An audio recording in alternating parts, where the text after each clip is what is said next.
मरवाही विधानसभा चुनाव के लिए प्रचार जोरों पर है। कांग्रेस बीजेपी के दिग्गज नेताओं की ताबड़तोड़ रैलियां शुरू हो चुकी हैं। इस कड़ी में सीएम भूपेश बघेल गुरुवार से 3 दिनों तक मरवाही चुनावी दौरे पर हैं। गुरुवार से यहां प्रचार का आगाज करने वाले सीएम बघेल आज भी कई जनसभाओं को संबोधित करेंगे।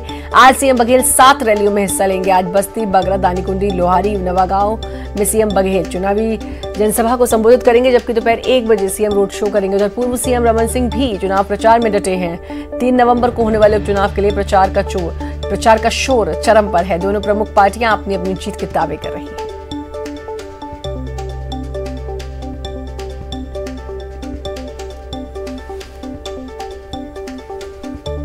ममता हमारे साथ हमारी संवाददाता जुड़ चुकी है। ममता, आज भी सीएम की रैली, ताबड़तोड़ 7 सभाएं, वहीं दूसरी तरफ पूर्व मुख्यमंत्री आज भी डटे हैं चुनावी मैदान में। बिल्कुल, देखिए, और अगर हम बात करें तो मरवाही में जो प्रचार प्रसार है वो एक तरह से कहें कि चरम पर है और डॉक्टर रमन सिंह वहां पर तो डटे हुए हैं, पूर्व मुख्यमंत्री। उसके साथ ही मुख्यमंत्री भूपेश बघेल भी लगातार सभाएं कर रहे हैं। आज उनकी 7 सभाएं हैं और कल जिस तरीके से मुख्यमंत्री भूपेश बघेल ने कहा था कि उन्होंने कहा था कि उन्होंने जिला बनवाया कांग्रेस की सरकार ने और 500 करोड़ रुपए भी मंजूर किए। और वहीं पे डॉक्टर रमन सिंह का कहना था कि विकास पर जो है सरकार, जो है राज्य सरकार चर्चा ही नहीं करना चाहती, असल मुद्दों पर बचना चाहती है। डॉक्टर रमन सिंह पे निशाना साधते हुए कल मुख्यमंत्री भूपेश बघेल ने कहा था कि 15 साल के कार्यकाल में उन्होंने मरवाही को उपेक्षित ही रखा। लेकिन वहीं अभी जो डॉक्टर रमन सिंह है उन्होंने कहा कि यहाँ पर आतंक की जो सरकार है वो चल रही। तो जाहिर तौर पर इस तरह के आरोप प्रत्यारोप हैं वो लगातार चल रहे हैं। लेकिन मरवाही का जो रण है, अगर हम बात करें, भले ही जोगी कांग्रेस उसमें नहीं है, लेकिन दोनों ही पार्टियों के लिए अभी बीजेपी और कांग्रेस के लिए अब एक तरह से कहें कि प्रतिष्ठा का सवाल बन गया है। दोनों ही पार्टियां इस बात का दावा कर रही है कि जीत का जो ताज है उनके सर पर सजेगा, नतीजे चाहे जो भी हो। लेकिन फिलहाल अगर हम बात करें तो आरोप प्रत्यारोप का जो दौर है वो चरम पर है। जी बिल्कुल, और अब नतीजों का इंतजार भी होगा 3 तारीख को उपचुनाव के बाद, क्योंकि दोनों ही पार्टियों की साख दांव पर है। बहुत बहुत शुक्रिया आपका तमाम जानकारी देने के लिए। मरवाही 1 सीट पर उपचुनाव और इसके लिए दिग्गजों ने दम लगा दिया है। पहले डोंगरिया, फिर कोटकार और इसके बाद जोगीसार। एक दिन में 3 जगहों पर एक के बाद एक रैलियों का दौर शुरू हो गया है। सीएम भूपेश बघेल ने यहां चुनावी सभा को संबोधित किया। कांग्रेस प्रत्याशी की जीत का दावा करते हुए के ध्रुव के लिए वोट की अपील की। साथ ही सभा ही अपनी सरकार की सब उपलब्धियां गिनाते हुए सभा में बीजेपी पर जमकर वार किया।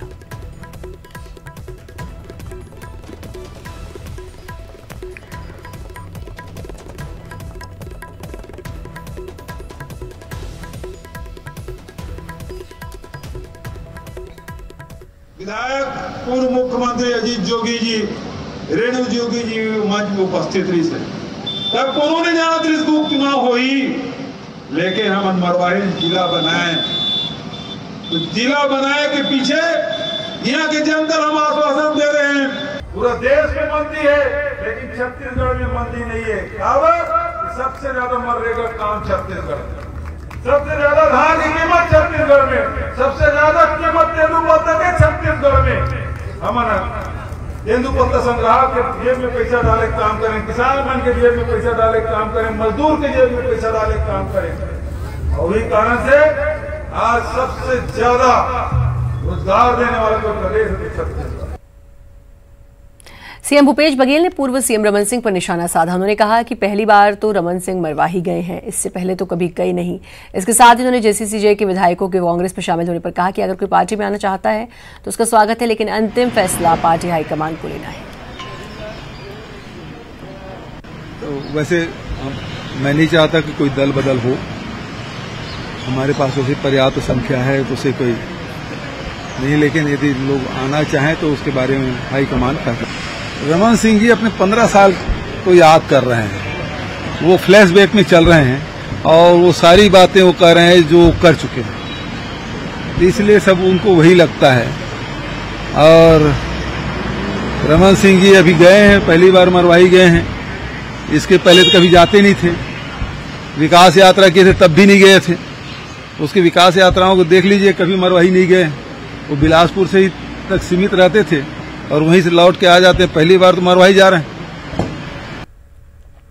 मरवाही उपचुनाव को लेकर दिग्गज मैदान में उतर गए हैं और एक दूसरे पर हमलावर हैं। इसी कड़ी में कांग्रेस प्रदेश अध्यक्ष मोहन मरकाम ने बीजेपी और जेसीसी-जे पर हमला बोला है। मरकाम ने जेसीसी-जे को बीजेपी की बी टीम बताया है। हम 2018 के चुनाव में तीसरे नंबर में थे, मात्र 20,000 हमारे प्रत्याशी को मिले थे। अभी हमारे लिए चुनौतियां तो है, हम चुनाव की तरह लड़ना चाहते हैं और हम वो तैयारी भी किए हैं। हम बूथ सेक्टर स्तर पर मजबूती के साथ खड़े रहे, इसलिए हम लोग हर सेक्टर में विधायकों को जिम्मेदारी दी है। नई रणनीति के साथ, नई ऊर्जा के साथ हमारे कार्यकर्ता भी काम कर रहे हैं। जिस ढंग से माहौल हमको मरवाही में दिख रहा है, हमें लगता है मरवाही की जनता हमको जिताएगी। जोगी कांग्रेस बी टीम की तरह भारतीय जनता पार्टी के काम कर रही है और बीजेपी में पूरा उनके कार्यकर्ता लगे हुए हैं। उसके बाद भी हम वो सीट जीतेंगे। जोगी कांग्रेस का अपना उनका व्यक्तिगत मामला है, उनके पार्टी का मामला है, उसमें क्या करेंगे वो तो नहीं पता, मगर हम जब से देख रहे हैं उनका फॉर्म निरस्त हुआ है तब से पूरे उनके कार्यकर्ता माननीय जोगी कांग्रेस से जितने जुड़े हुए लोग पूरे बीजेपी का प्रचार कर रहे हैं। जेसीसी-जे के विधायकों के कांग्रेस में शामिल होने के कयास पर बीजेपी ने इसे गेम ऑफ पावर और विधायकों की राजनीतिक मजबूरी बताया है। विषय एक प्रकार से मूल्यों पर आधारित राजनीति पर टिका हुआ है और यदि मूल्यों पर आधारित राजनीति करना चाहते हैं तो उसको अपने दल में रहना चाहिए। रही बात वो तो गेम ऑफ पावर कहते हैं ना, तो आदमी जो है हमेशा जैसे गेम ऑफ पावर में हमेशा लोगों को अपने साथ जोड़ने का प्रयास करता है, तोड़ने का प्रयास करता है। बलौदाबाजार के जोगी कांग्रेस के विधायक प्रमोद कुमार शर्मा का अजीत जोगी के निधन के बाद पार्टी से मोह भंग हो गया, इसलिए वो कांग्रेस का दामन थामने को तैयार हैं। लेकिन दल बदल कानून के तहत कांग्रेस जाने में अड़चने आ रही हैं। हालांकि उन्होंने साफ कहा कि वो कांग्रेस में प्रवेश करने के लिए खैरागढ़ विधायक देवव्रत सिंह के साथ हैं। अगर देवव्रत सिंह कांग्रेस में शामिल होते हैं तो वो भी उनके साथ कांग्रेस में शामिल हो जाएंगे। चर्चा है और माननीय देवव्रत सिंह जी कल जो अपने इंटरव्यू में बताए कि हम लोग को संवैधानिक कुछ अड़चने हैं, 2/3 बहुमत का चाहिए कांग्रेस प्रवेश के लिए। और चूंकि जहां तक मेरी जानकारी में है, देवव्रत सिंह जी कांग्रेस में प्रवेश करना चाहते हैं और मैं देवव्रत सिंह जी के साथ में हूँ। माननीय अजीत जोगी जी के जाने के बाद अगर कोई नेता, हर नेता का एक ऊपर में नेता होता है, तो मेरे नेता माननीय अजीत जोगी जी थे और उसके बाद मैं माननीय देवव्रत सिंह जी के साथ में हूँ। और मैं कल भी बोला हूँ, आज भी बोल रहा हूँ कि देवव्रत सिंह जी का जो भी फैसला होगा मैं उनके साथ में हूँ। देवव्रत सिंह जी जहाँ जाएंगे, अगर कांग्रेस प्रवेश करेंगे तो मैं साथ में कांग्रेस प्रवेश करूँगा।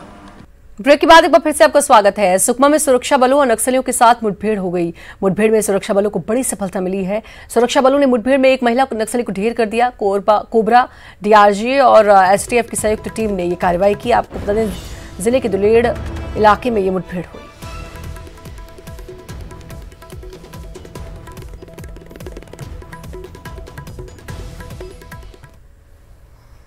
महासमुंद में 7 अंतर्राज्यीय शराब तस्कर को गिरफ्तार किया गया है। आरोपियों के पास से 75 पेटी एमपी ब्रांड की गोवा शराब जब्त की गई। जब्त शराब की कीमत 5 लाख रुपए बताई जा रही है। आरोपियों के पास से ट्रक, कार, 8 मोबाइल जब्त किए गए। 5 आरोपी नागपुर और 2 दुर्ग जिले के निवासी हैं। कोतवाली पुलिस और साइबर सेल की संयुक्त कार्रवाई के बाद एसपी प्रफुल्ल ठाकुर ने मामले का खुलासा किया।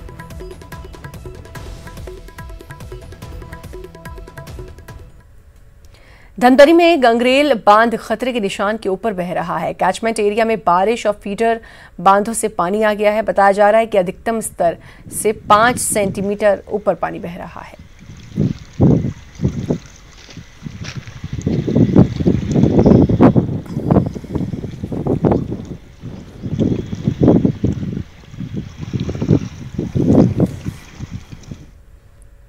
बस्तर के पर्यटन केंद्रों में 1 नवंबर से फिर से रौनक लौटने वाली है। मार्च महीने से बंद पड़े बस्तर के पर्यटन स्थलों को शुरू करने का फैसला जगदलपुर जिला प्रशासन ने लिया है। न्यूज़ 18 से बातचीत करते हुए कलेक्टर ने इसकी जानकारी दी।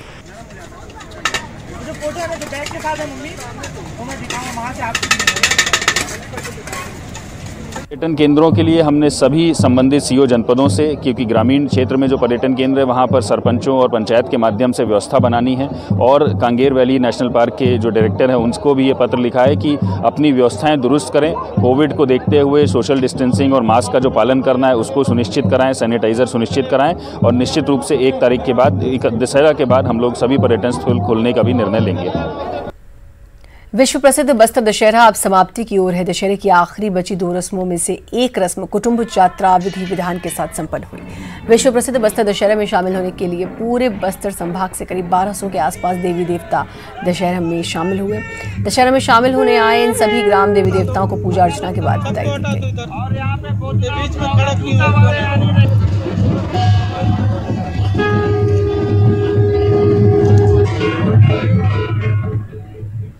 जशपुर जिले में महुआ सैनिटाइजर के बाद अब महुआ लड्डू बनाने का काम स्व सहायता समूह की महिलाओं ने शुरू किया। जिला प्रशासन और प्रदेश सरकार के सहयोग से महुआ से शराब बनाकर जीवन यापन करने वाली महिलाएं अब महुआ से लड्डू बनाकर आत्मनिर्भर बन गई और अच्छी आय अर्जित कर रही हैं। स्व सहायता समूह की महिलाएं जिला प्रशासन और प्रदेश सरकार का धन्यवाद दे रही हैं।